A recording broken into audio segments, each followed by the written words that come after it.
কলকাতা রসগোল্লা পেয়েছি। School service নিয়োগে একাডেমিকের ক্ষেত্রে আমরা যাচ্ছি, আপনি যাচ্ছেন তো? দেখুন, এই বিষয় যে স্কুল সার্ভিসেস ডাব্লিউবিএসএলএসটির ক্ষেত্রে যে নিউ এসএলএসটি 2026 যে নিউ নোটিফিকেশন কিংবা যে ক্রাইটেরিয়া রয়েছে, সেই ক্রাইটেরিয়ার ক্ষেত্রে যে আমরা দেখতে পাচ্ছি স্কুল সার্ভিস নিয়োগের যে হতে চলছে তার যে পরিবর্তন, সেই পরিবর্তনের ক্ষেত্রে কিছু কিছু ক্ষেত্রে যে প্রবলেমগুলো রয়েছে সেই বিষয়ে অর্থাৎ স্মারকলিপি আমরা জমা দিতে যাচ্ছি। তো ক্যাবিনেট মন্ত্রীর কাছে এই বিষয়ে জমা দিতে যাওয়া হবে। তো বিশেষ করে একাডেমিক মার্কস যে রয়েছে সেই একাডেমিক্স মার্কসের ক্ষেত্রে কিন্তু আমরা বাতিল চাই। এই নিয়ে নতুন যেই বিষয় রয়েছে একাডেমিকের ক্ষেত্রে সেই বিষয়ে কিন্তু আমরা স্মারকলিপি জমা দিতে যাচ্ছি। আপনারা যাচ্ছেন তো? কিভাবে যাবেন, কারা কারা যাবেন অবশ্যই আমি বলে দেবো এই ভিডিওর মাধ্যমে। দেখুন, আমাদের সংগ্রাম মেধার অধিকার। তো রয়েছে দেখুন, এখানে নাম্বার ওয়ানে রয়েছে শুধুমাত্র লিখিত পরীক্ষার ভিত্তিতে মেধা তালিকা প্রকাশ করতে হবে, এটি কিন্তু নাম্বার ওয়ান এবং ভিভিআই এবং ভাইটাল। আর এরপরে রয়েছে দেখুন একাডেমিক নম্বর সম্পূর্ণ বাতিল করতে হবে। ঠিক আছে, যা হবে মাঠে খেলে হবে। ঠিক আছে, পুরোনো দিনের কথা চিন্তা করলে হবে না, যা হবে প্রিপারেশন প্রস্তুতি নিয়ে পরীক্ষার জন্য প্রিপারেশন নিয়ে তবেই এই পরীক্ষা যারা উত্তীর্ণ হতে পারবে তারাই চাকরি করবে। এই বিষয়ে আমরা যাব, অর্থাৎ একাডেমিকের কোনো ভ্যালু থাকবে না, এই বিষয় নিয়ে আমরা যাচ্ছি। দেখুন, থার্ড রয়েছে স্বচ্ছ এবং দুর্নীতিমুক্ত নিয়োগ প্রক্রিয়া চালু করতে হবে। এটা সবাই আমরা জানি, আশা করি এই সরকার করবে। এরপরে রয়েছে সকল প্রার্থীর জন্য সমান সুযোগ সুবিধা নিশ্চিত করতে হবে। চলুন তাহলে আমরা দেখে নিচ্ছি স্মারকলিপি দেওয়ার জন্য রয়েছে দেখুন ওয়েস্ট বেঙ্গল ক্যাবিনেট মিনিস্টার রয়েছে। তাহলে আমরা এক এক করে দেখে নিচ্ছি। দেখুন, নাম্বার ওয়ানে রয়েছে, এগুলো কিন্তু অবশ্যই ভালো করে শুনবেন, বুঝবেন এবং জানবেন, তার কারণ এগুলো খুবই খুবই গুরুত্বপূর্ণ এবং ভাইটাল। তার কারণ এই পয়েন্টগুলো আপনাদের প্রত্যেকের জানা উচিত। দেখুন, 2011 থেকে 2026 সাল পর্যন্ত যে মাধ্যমিক কিংবা উচ্চ মাধ্যমিক ইউনিভার্সিটিতে ইউনিভার্সিটিতে যে সমস্ত দেখুন যে পরিমাণ দুর্নীতি বাড়ানো হয়েছে বিদায়ী মুখ্যমন্ত্রীর নির্দেশে, তা কিন্তু আমরা সবাই জানি। এবং তিনি বলেছিলেন যে সেন্ট্রালের সাথে যে কম্পিটিশন করতে হলে টিচারদের দেখুন ভুরি ভুরি নাম্বার কিন্তু বাড়িয়ে দেওয়ার কথা বলেছে। আপনি একটু ফ্ল্যাশব্যাকে চলে যান, দেখবেন তিনি কিন্তু এই কথা বলেছে। ভুরি ভুরি নাম্বার দেওয়ার জন্য কিন্তু বোর্ডকে বা পর্ষদকে বলা হয়েছিল। এরপরে রয়েছে দেখুন সেকেন্ড রয়েছে 2005 থেকে 2011। এই সময় কিভাবে নম্বর পাওয়া যেত, যারা এই সময়ের যাত্রী বা পথের পথিক তারা কিন্তু অবশ্যই জানবেন যে এই সময়টা কতটা ভয়ঙ্কর ছিল। কোনো শিক্ষকের হাত দিয়ে, কোনো প্রফেসরের হাত দিয়ে, কোনো পার্ট টাইমের হাত দিয়ে কিন্তু নাম্বার বেরোতো না। তার কারণ কেউ যদি 60% পেত তাকে কি করে 59% করবে, তাদের কিন্তু সেই চিন্তা ছিল। তাই এই সময়টা কিন্তু যারা পাশ করেছেন তাদের কাছে দুর্বিষহ এবং বীভৎস এই সময়টা, এই কাল।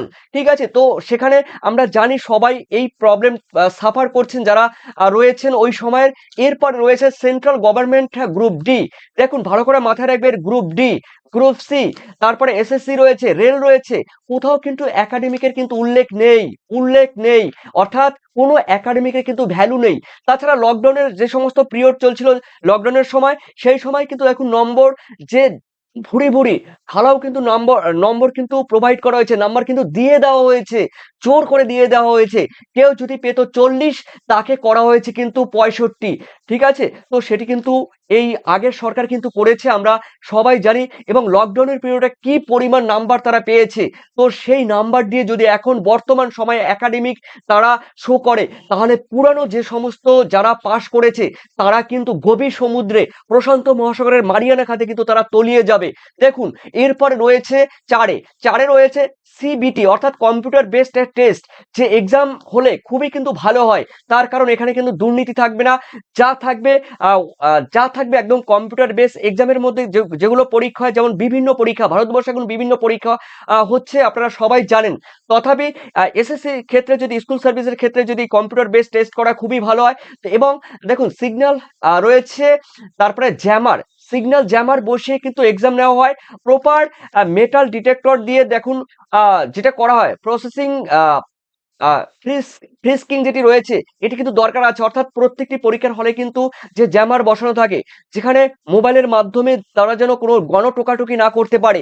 এরপরে 5 রয়েছে দেখুন লকডাউন। এই লকডাউনের সময় কিন্তু পরীক্ষার সঠিকভাবে মূল্যায়ন করা হয়নি, একটু আগে বললাম। এরপরে ফলো করুন 6 নম্বরে, যে ছেলেটি মাধ্যমিকে 50 পেয়েছে সে উচ্চ মাধ্যমিকে দেখুন উচ্চ মাধ্যমিকে পেতে পারে। দেখুন মাধ্যমিকে সে 50 পেয়েছে কিন্তু উচ্চ মাধ্যমিকে সে 80 পেতে পারে।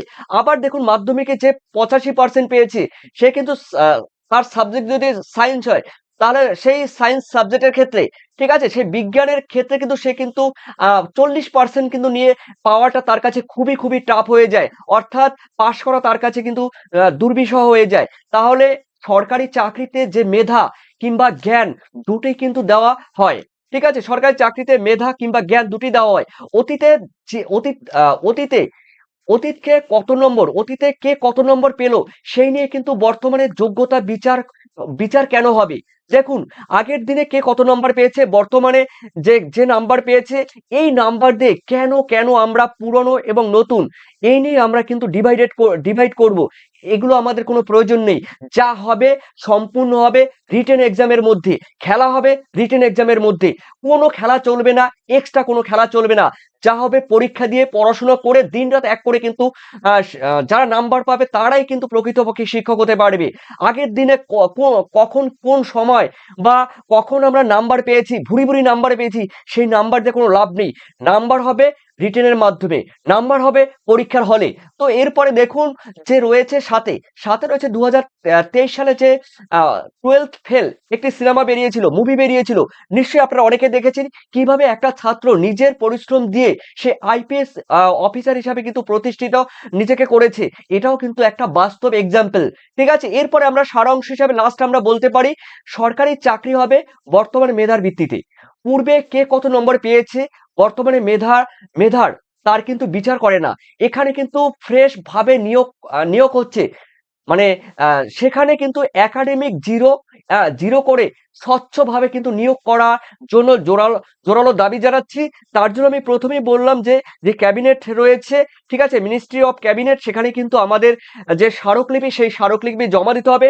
তাই আপনাদের বলবো যারা ইচ্ছুক স্মারকলিপি জমা দিতে চাইছেন, মোটামুটি ধরে রাখুন যে আমরা অগ্নিমিত্রা পলের কাছে আমরা যাব, সেখানে দেখা গেল 1 থেকে 40 জন আমরা কিন্তু সিগনেচার করে একাডেমিক যে রিমুভ করার জন্য, একাডেমিক দেখুন রিমুভ একাডেমিক রিমুভ এই রিমুভ করার জন্য কিন্তু আমরা যাব দেখুন পালের কাছে, আমরা সেখানে গিয়ে স্মারকলিপি জমা দেব।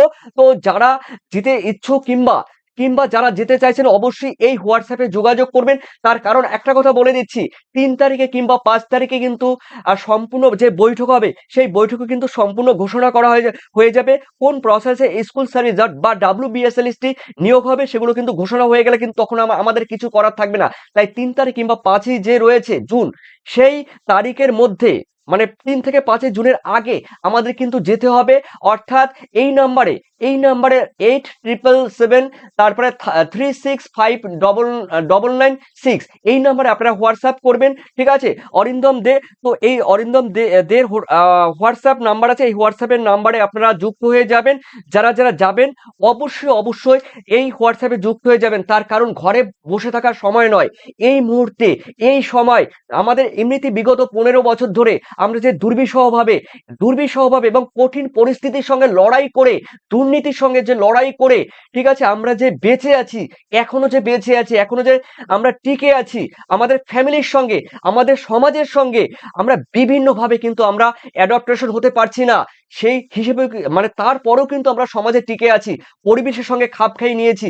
তথাপি আমি আপনাদের বলবো, দেখুন আমি একটু বেশি কথা বলছি, এই জন্যই জোর দিয়ে বলছি, কারণ এই মুভমেন্ট কিন্তু আমাদের কাজে লাগাতে হবে, সবাইকে কাজে লাগাতে হবে। তাই আমরা যাচ্ছি স্মারকলিপি জমা দিতে। তো অবশ্যই আপনারা কিন্তু এই হোয়াটসঅ্যাপ নাম্বার দেখতে পাচ্ছেন অরিন্দম দে, এর সঙ্গে অবশ্যই যোগাযোগ করবেন হোয়াটসঅ্যাপের মাধ্যমে। তিনি কাজে ব্যস্ত থাকে, তাই অবশ্যই তাকে হোয়াটসঅ্যাপ করবেন। তাই আপনাদের কাছে রিকোয়েস্ট, চলুন আমরা সবাই মিলে যাই, স্মারকলিপি জমা দিই। ঘরের মধ্যে হাত পা গুটিয়ে বসে থেকে কোনো লাভ নেই।